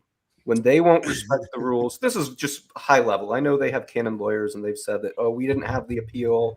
And, we have this part of canon law that, the salvation of souls trumps everything. At the end of the day, it looks very clear that there's a little bit of rule breaking going on, so to say. But they bent the fence. What's the analogy? If you bend the fence, it's like Francis. He bent the fence so far back that then Leo will look tolerable. Well, we all owe the SSPX a debt of gratitude if you're in the FSSP, diocesan, even if you're, in like a conservative Novus Ordo, because they're taking the bullets for you so that the heat's off your back. I mean, the FSSP will never give a debt of gratitude to Archbishop Lefebvre. And they still don't have their bishop. I'm telling you, man, this is going to be so controversial, but I'm telling you, like, the bitterness there is shocking. And I would say there's more bitterness on the FSSP side than the SSPX. Trust me, man. I've been there. I've seen it. I've been share your story. I've talked to these priests, and I don't get it. And Fact, I have no problem with people going to the FSSP. Don't get me wrong. I mean, if that's your only Latin mass, then go to it. But I'm telling you, there's something wrong with that organization, because they refuse to acknowledge what Archbishop Lefebvre did there. They wouldn't even exist if it wasn't for Archbishop Lefebvre. And to this day, they tell people don't go. They go so far as to say it's sinful to go to the SSPX. How dare those priests say that? And I've seen it happen in person to my face. I've seen it. So especially if you go back to Vatican II, because especially if you go back a few years, acknowledge Vatican II to get it. They compromised in 19. If you go back a few years, like I remember hearing Father Wolf sermons and guys like that who would say, like, if you get married in the SSPX, like, your marriage is invalid, things like that. Like, the things have changed a lot in the past few years. But if you go back, like, before even 2020, like, there was a lot of contention between the society and the FSSP and those guys. That it seems to have died down a bit, but yeah. Well, the interesting thing about them is they say the pre-55 Holy Week, right? I think that's the situation. And so, like, SSPX doesn't even say that, and that's more of John the 23rd, right? Yeah, and that's the curious thing. But then I think they're also, like, obliged to say the Chrism Mass once a year, so their priests go to that with the Novus Ordo. They really don't go to it. Okay. They're supposed my experience is they actually don't go to that, and I don't know how they get out of it in a lot of cases. Maybe some do go. Yeah. See, that's the thing. There's the FSSP priests, and there's some really good ones. There's a disconnect between what's happening on the ground and what's happening at the organizational level. It's a real problem for the fraternity. Thuk, I'm diocesan, but we use like the 1944. I only attend the Novus Ordo. Like, I won't even attend the Latin mass. You Latin mass smell it through the internet. Yeah, I'll only go. Anthony only watches it online too. I watch the Novus Ordo on my TV. I don't even go to mass. He's COVID. Anthony only watches the Novus Ordo online when football's not on. The best part is my priest this week gave a homily where he was roasting people who come up like this to get a blessing at mass, and he's like, stop doing that. We don't want that from anymore. A layperson. Like, you get a blessing at the end of mass, be happy with that. There's no need to come up with your arms crossed. Knock it off. That's why you tweeted that. I saw that tweet and I felt attacked. The Abano challenge, attend 5 Novus Ordo masses in a row. Dude, I hate you, bro. I hate Tommy so much. Take care, my boy. Oh. Tommy, I hate you guys. So what do we think is, like, what will the what will the mood be? I mean, today obviously the iron was hot, and Anthony, you had a good truck video on this. Let's unite at the end, and let's talk about the normies. They all seem to think that the SSPX now is automatically schismatic, which is insane because the Pope hasn't even, done what the late setente excommunication. So, yeah, how's this? If they are excommunicated, I suspect we'll just see more of what we've seen today online. If they're not, I imagine it will be muted, but they'll still go at it and everybody's, made the comparison.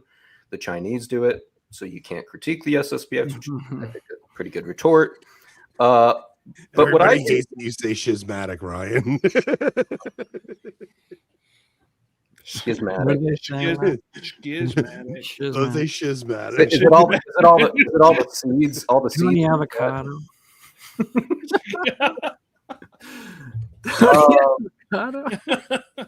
I think they're always going to be smeared with this because people hate tradition and they hate what was before Vatican II. I mean, they're nicer to everyone else. They're nicer to everyone else. They're nicer to pagan devil worshippers than they are to the SSPX or any. That's tradition. my position on it. It's like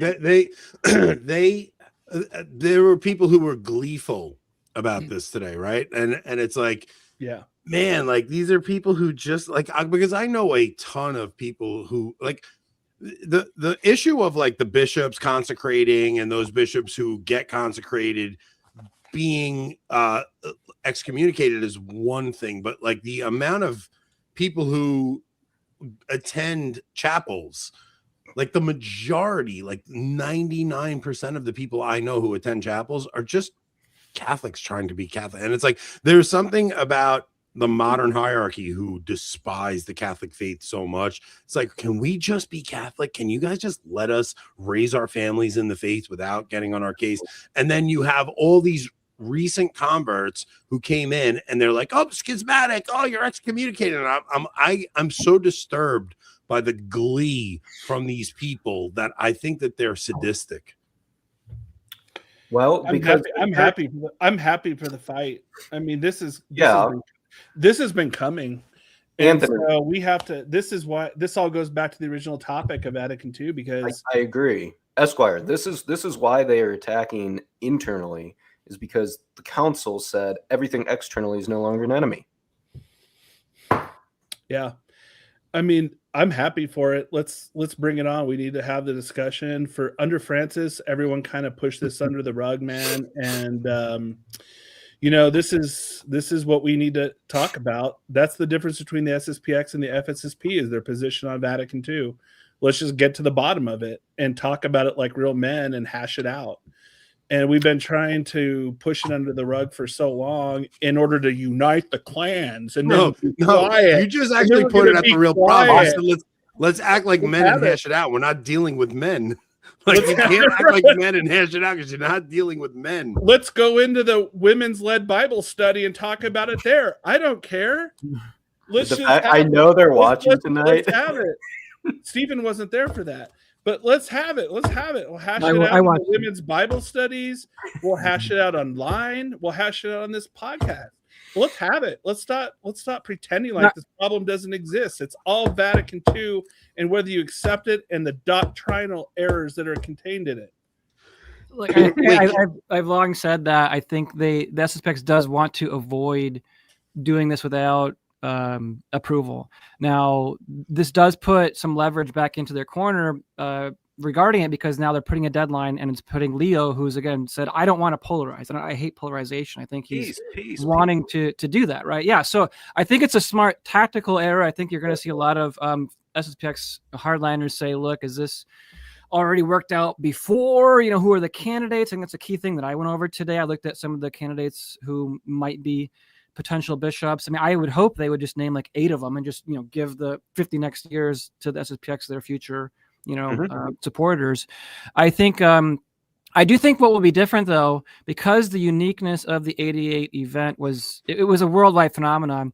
I think now there is a general view of tradition and SSPX, an appreciation of Lefebvre, that if the SSPX is so-called excommunicated or whatever by Leo, etc., it won't be the same. It won't have the same effect. They're going to continue to grow. They're going to continue to expand, and they're going to say, look, like we're just going to keep doing, and as you all are saying, like continue to provide the faith for the faithful.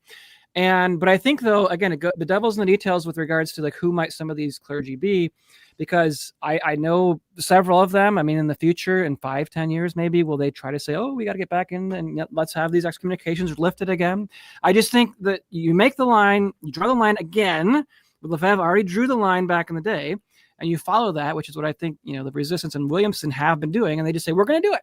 But I think, strategically, politically, I think big picture, it's not going to have the same effect if they don't get the approval and if there is some sort of excommunication, because it's just, that's the way we're going. So, sorry, Stephen, what was that? You said you don't think it'll have the what? It won't have the same effect. I mean, it's not going to drive people out of the SSPX to go back to the indult like it was before in the 80s. Dom Girard split up. FSSP was founded. Right. They're not going to lose millions of followers because Leo. It's such a different time than it was during the 88 consecrations. Like it's just people. It's not going to have the same effect that it did last time. So there's too many. Do you think it gives other groups more leverage now, like Diocesan, FSSP, Institute, even Sedevacantists? I view this as a win for everybody to the theological right, if you will, of the hermeneutic of continuity. Like it distracts Rome and puts the target on their back. What do you? I mean, Stephen, let's start with you. What do you? Does this benefit the sedes at all? Well, first of all, the Sedevacanists don't, recognize any sort of legitimacy, etc. So they're going to keep doing what they're doing. I don't think it's going to affect them. I think practically, you purists over here, gosh.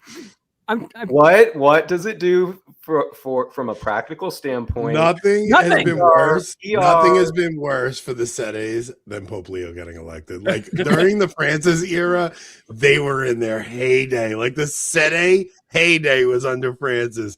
They hate Leo so much because people are like, well, maybe we should follow the Pope now. It is making them sick to have Leo in. Well, I don't think it practically changes anything on the ground for the sedes. I think, if anything, if the SSPX does some sort of like, oh, thank you, or Te Deum, as they did in the 2010s when Summorum Pontificum was approved, I think, if anything, you might see some people say, oh, now the SSPX wants to get in bed, so to speak, so-called, with the Vatican. Like, you might see some SSPXers go to resistance, right, and then also Sedevacantism. But big picture, those big numbers, I don't know. What if they get excommunicated? The bishops. And well, I mean, it only elevated like Archbishop Vigano's status. I mean, did that really change anyone's view of him? I mean, oh, really? Francis excommunicated Vigano? Like, did that change many people's opinions? Well, no. Then he started. I believe he started ordaining. He founded his own organization essentially. So I mean, who hasn't done that? What do you guys think of Vigano? Vigano's my hero. I like him a lot. So how do you go from being what he was under Benedict, basically above board, to what he is now if he didn't see something or he went crazy? I mean, those are your two options. That's what gives him the cred. St. Paul. I mean, Vigano at one point was the third most powerful bishop in the entire world. I mean, that's what gives him the credibility.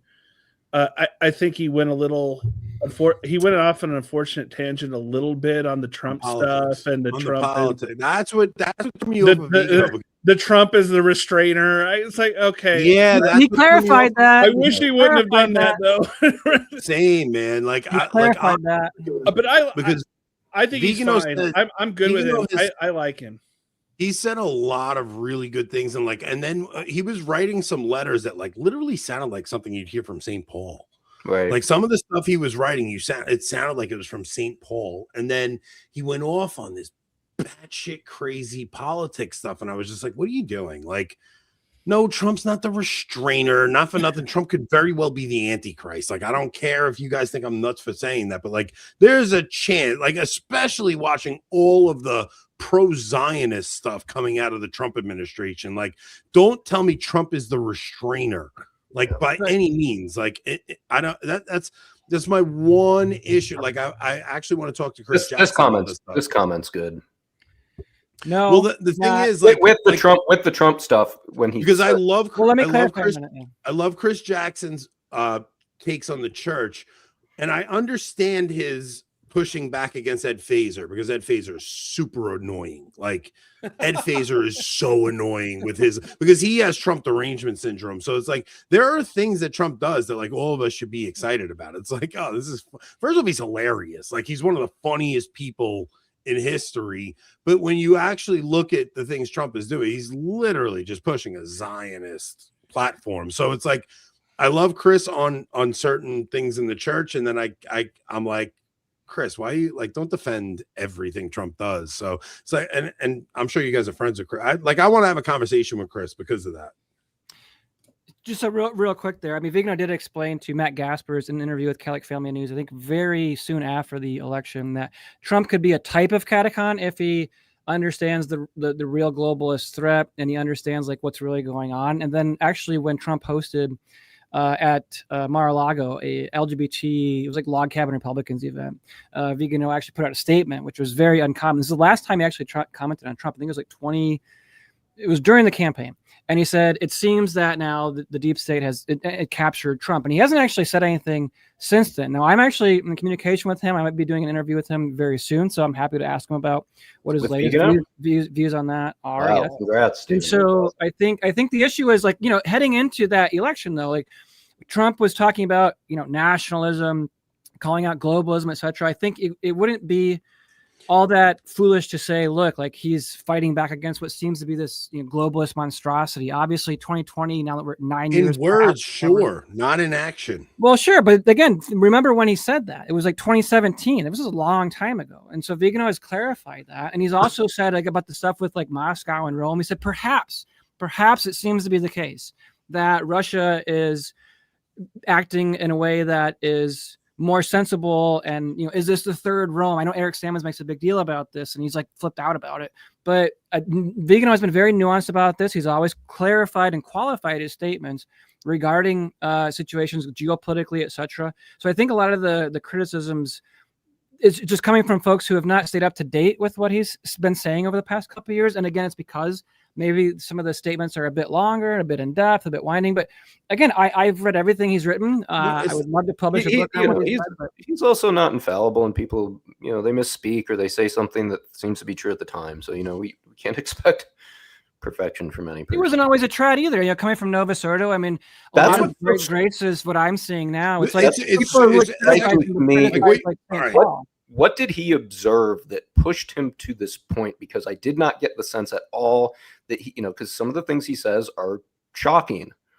And so people will call him a nut. And it's like, wait a minute, this guy was, he had no, I don't, when he's talking about like the deep state and the deep church stuff, like I think he's right about that. Yes, that's like, I really do think he's right on that. Look, there's an element of, like CIA infiltration into the Vatican, like that we all just have to understand is real. Like that stuff is real. So I have no issue with any of that stuff. It was him coming out and claiming that Trump was the catacomb and all this stuff. That's where my issue came in. And it's because like the things I'm seeing with Trump, like I don't have Trump derangement syndrome. I have Trump disappointment syndrome.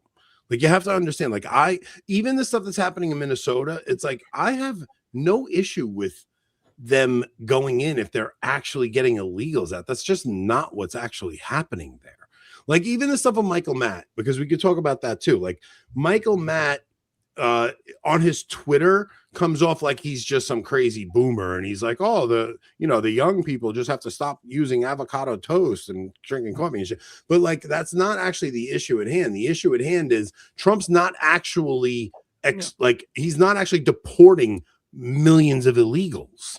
That's my issue with him. Like if you're deporting millions of illegals, I'm on board with that. What's actually happening is you're going to a state where they're unhinged leftists, where you actually had this ton of corruption that we exposed right before this whole thing happened. And none of us are even talking about the corruption that was exposed there anymore. Now we're just talking about these two idiots who were killed. It's like my issue with Trump has to do with his support for Zionism. That's my main issue with Trump. Well, I don't know. You probably didn't. I did 2 interviews on this subject, one with Theo Howard and one with Dr. Deep State. And, their view is basically all politics is a kfab, right? It's a wrestling match, and both sides are controlled. They're both 100% right, by the way.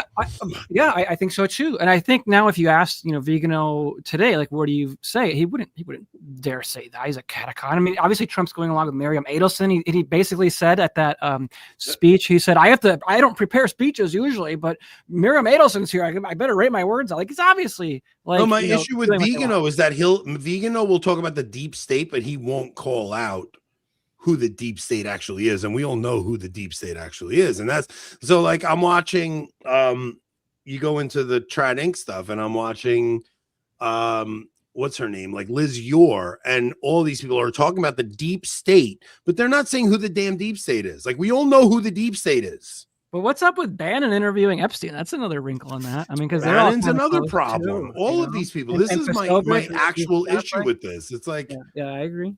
There's a lot there to unpack. It's Stephen. It wasn't the interview so much as the text messages between him and Epstein about Trump. Yeah, and that woman.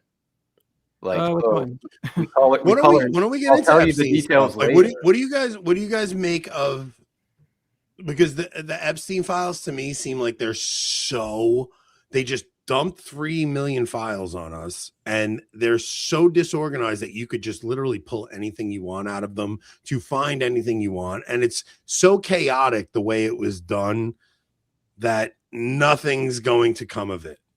And that I'm like a little like, oh man, like it's disappointment because yeah, there's some crazy stuff in them. There's stuff about the Vatican Bank in there that you could bring back to Cardinal Pell and see like, holy crap, this is why Cardinal Pell was brought back to Australia to face those charges. And who knows what really happened with his death, things like that. But I don't know, Esquire, what's your take, Esquire? Because I think it's a lot of circumstantial evidence, a lot of smoke in the Epstein leaks. I think Anthony's right. I don't think it's going to come to anything. I mean, if you look, we are so bombarded with insanity right now that even if you get stuff out there, it's going to be maybe a news story for a day or two, and then it'll be something else. Yeah, I mean, and people just throw up their hands and say, well, that's just the way it is. That's yesterday, it's gotten so bad to the point where like they'll do that when they find out their politicians that they vote for are satanic worshipers that sacrifice children on an altar. I mean, it's got to that point. Yes. No, I mean, look, they accept Cardinal Burdenden. The man was engaged in a black mass, and you have Catholics being like, "Oh well, you know, he liked the poor." I mean, look, that's how bad he liked the poor. He was offering a satanic Eucharist. He was offering the mass for the poor, at least. I mean, it's like that's how bad the world is right now. We need, I mean, honestly, like a Franco or someone to come in and clean up the mess. But until you get rid of the liberalism, until you get rid of the entire system, nothing's ever going to change. People aren't interested in it. You have to have conversions, and then you have to try to explain to them who to convert to, because they say, "Who am I going to convert to? A Laudato Si?" Well, no. You have to convert it to Pope Pius X, and then you have to explain it. And then you have to explain Vatican II. Yeah, that's my whole point. Esquire, I agree. I'm guilty of this because last night I was like, oh my gosh, it's worse than we feared. We're literally controlled by satanic pedophiles. And then I wake up this morning, I'm like, SSPX, I don't give a shit about Epstein. Like the news just it flipped me 100%. Anthony's favorite lawyer is whoever can explain what Vatican II to him. I don't know. I'm just pulling everything out from this as I can. Majorian. Shelly, you were a little mean to me on my last conversation with Ryan, making fun of me for Ryan's wife. I'm a little mad at Shelly. Shelly, you're on my shit list. Nobody would have known, Anthony, if Rob hadn't blasted it all. Yeah, freaking Rob. Then I just said LOL or LMFAO, and he's like, "Is this accurate, Ryan?" It kind of was. That's why it was hurtful because it was accurate. My children were like, "Daddy, why are you laughing?" I'm like, a little mean. I don't care when people say crazy stuff like Thuke, but when Shelly says something like that, I was upset. Anyway, yeah, I don't know. I think the political situation is way scarier than any of us are willing to accept. It's way worse than we thought. Yeah, and unfortunately, we don't have a church, that we can rely on to help us guide us through this, and so it's a bunch of lay people trying to work ourselves through this problem. Well, I said like you're dealing with a situation where like we could have the Antichrist on the world stage any minute now, and in Rome they're like, let's talk about synodality. Like, do you know how insane that is? They made up a new word and then held meetings about what the word means. No, Ryan, every pope, even if you get into John Paul II and Benedict, like they were all speaking very apocalyptically. Like, and if you go before the council, every one of those popes were talking about like Freemasonic infiltration of the church and the overturn, and like we are in the end times. You heard every single pope speaking apocalyptically right up until Francis, and then Francis was like, no, everything's great. We're just gonna do synodality, and it's like I think that in itself is one of the biggest red flags that we are in the end times. Do you think, Anthony? Do you think that I know Stephen and the Sedes kind of just draw the line in 58, but do you think, obviously dismissing that, do you think there was a war even amongst the Vatican II adherents? I mean, I think like it's pretty clear that the Francis was just because in like the French Revolution, you had the Jacobins and there was another group, but they were all revolutionaries, and then the Jacobins chopped off the heads of the modernists or of the moderates. And so it seems to me like the JP2 types and the Benedict types were that more moderate group. But what were they warning about? I've never heard that. You told me apocalyptic Freemasonic. I've never heard that. Real quick, let me clarify. I've never stated if I'm 58 Saturday or whatever I am. So just real quick. I know. You were more ambiguous than the Second Vatican Council. Yeah, seriously, what's with the ambiguity, Stephen? Let's hear it.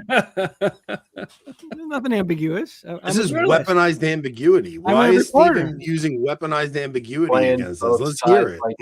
He's playing both sides. Ask, as our Lord said to Ananias or Caiaphas, ask my followers what they have heard me say. Thuc, he's pulling a Palpatine. He's playing both sides.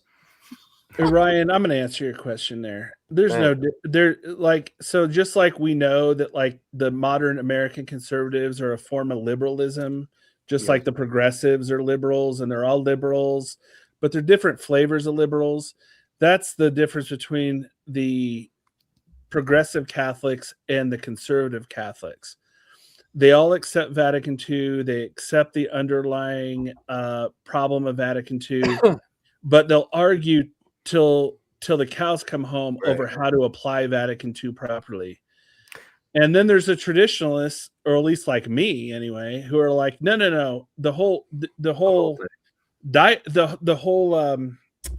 system is wrong. What you're operating in a whole corrupt system.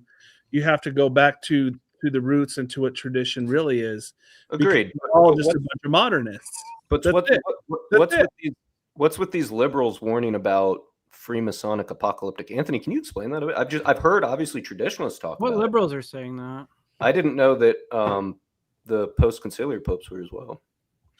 Oh no, Benedict and John Paul II was always talking about like the final battle will be over marriage and the family. Benedict, if you go into Benedict actually saw himself as the bishop in white in the Fatima prophecy. Did he really? Like he kept mentioning Tychonius. Yes. Like if you go into reading man, what the heck? I know what you're I'm drinking right now and it's hard for me to recall. Okay, I can finish that off because Anthony Stein did a ton of stuff on this. Benedict had this weird obsession with this like reclusive Tychonius was a during Augustine's time they had, what was the heresy they were dealing with? Donatism. He was a Donatist, right?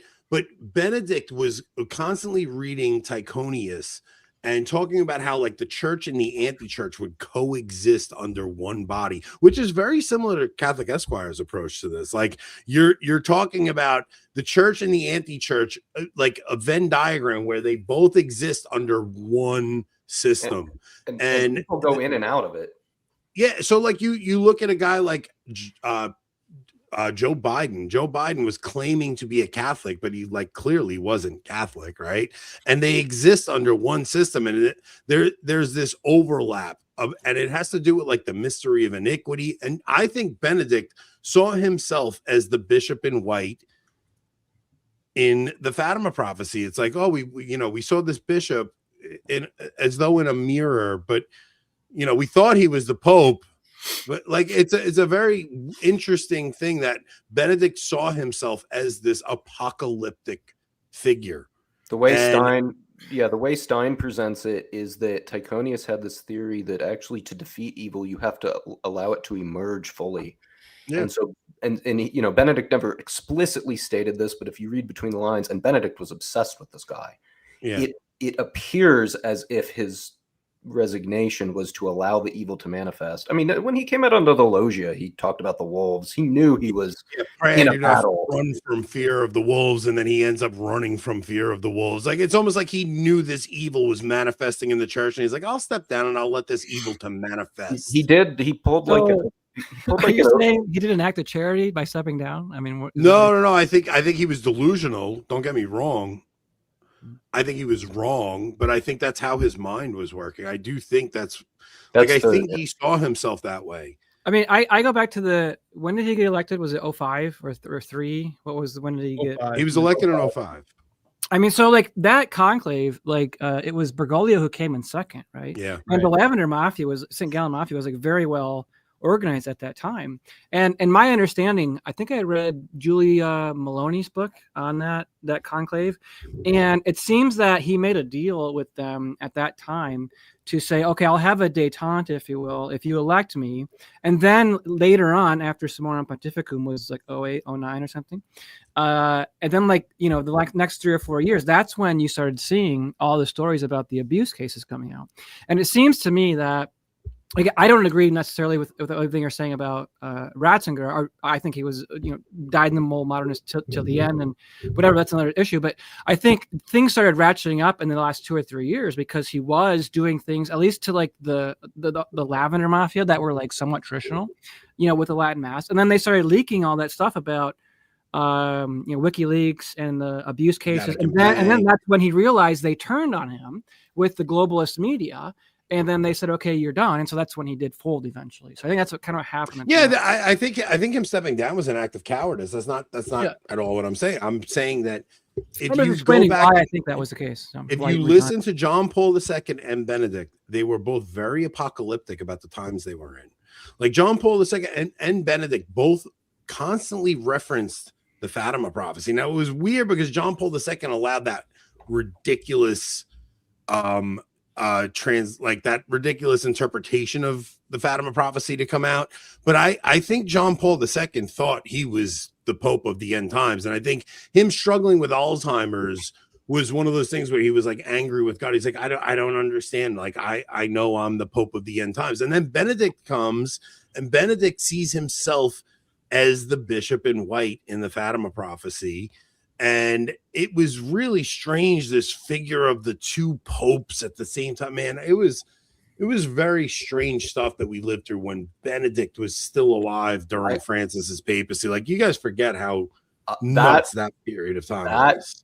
The amount of cigars I've smoked and whiskey I have drank over the Benevacantist theory espousing, it's just fascinating. The two lightning bolts, the two Pope prophecies. I mean, they even made a Netflix movie about it. Hey Ryan, I'll be glad to come on another show and explain all of that to you. It's I got that all down. Okay. It's just I know a lot of people who were Benevacantists. I mean, Patrick Hoffman, Father Dave Nix. I mean, I know a ton of people who were Benevacantists. I'm a Benevacantist. I don't think he didn't resign, but it all makes sense if you understand how Benedict understood Vatican II, and you understand how the modernists viewed the papacy. And then it totally makes sense. He was saying in the 70s and 80s, it was with Dr. Mazza explained it to me, like him and I think Karl Rahner were explaining the bifurcated papacy. So and then Ganswein, like within a year or two after, he's like, oh yeah, he wants to be the more reserved element of the papacy. And then later he would change his views, but changed his this stuff was like, I think people underestimate how significant that whole thing is. And massive. It's massive. And then Benedict dies. Francis dies a year later. And now we have Leo, right? And it's just, I don't know, man. Anthony, Francis dies a year later from what? Pneumonia? I don't know. No, you said Francis. You said it was so crazy that time, and then Francis dies a year later. But from what? A year after Benedict dies. Like his papacy only lasts a year after Benedict dies. Yeah. Do you know? I checked on that because trust me, Benevacantism was so fascinating to me. If that time period between Benedict's death and Leo's election was not the longest gap we've had. No, there's a 3 year. The longest Sedevacante is 3 years. It was like, Are you sure? It seems like it'd be longer, maybe. no, it was 3 Steven's years. like, yeah. Steven's like, it's been since 1958, dude. It's been 60 What are you years. talking about? Is that right? What is 3 years? Well, that's the curious thing. So Dr. Mazza calls himself an interregnumist, right? This is the new term that is sort of popular now. I'm an interregnumist, which is sort of interesting to me. Yeah. Mm-hmm. Hey guys, my wife stopped bringing me drinks. I probably need to, I need to start exiting here. I'll say this for Ryan. Ryan, if you go over 2 hours, it will kill the show in the algorithm. What do you mean? 44 seconds, 14 seconds. Like when you do like 3-4 hour shows, it actually is not good for your Oh, show. I know. I was trying to keep it to an hour and a half, but then we had to talk to good luck with that. Yeah. So I should end it at 2? I think I have to go. Okay. Yeah. Esquire, thank you so much for joining us. Yeah. Thank you for having me. Good discussion, fellas. Yeah, it was great. Maybe sometime. First off, I before we wrap up, I want to say like Catholic Esquire, Stephen, Ryan, all of you, like I think you guys are like really fun to hang and BS with, man. So like I know we may diverge on a few different topics and stuff, but like I really do enjoy all three of you. So thank you for inviting me to this. This was fun. Yeah, this is great. Thank you, Esquire. Thank you, Stephen. Thanks for hosting, Ryan. Appreciate it. Yeah, of course. Anytime, guys. We're going to close out now, chat. Thank you for this. This has been Pre-Conciliar Radio. Until my next broadcast, Godspeed.